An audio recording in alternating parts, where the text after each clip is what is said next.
Next, we will install terrain tools. Unity comes with a terrain asset or a terrain object, as you can see in 3D terrain.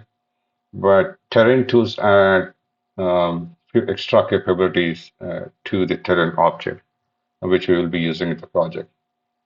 To install terrain tools, open the package manager,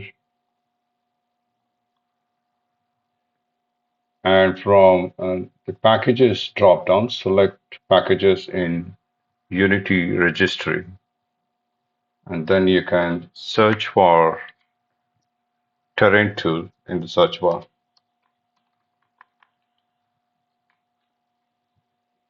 Once you find the terrain tool, click on install.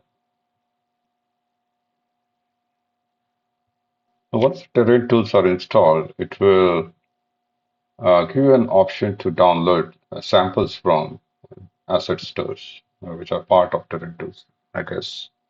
We may not use these assets, but you may want to install it anyway.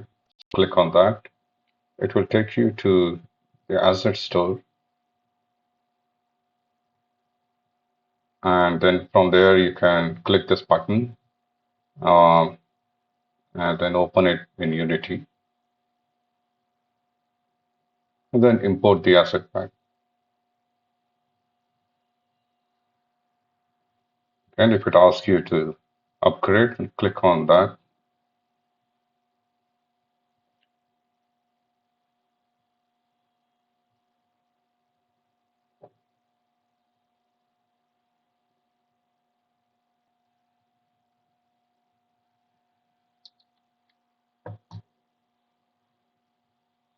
Okay, once it is done, you should see terrain sample assets in your assets folder.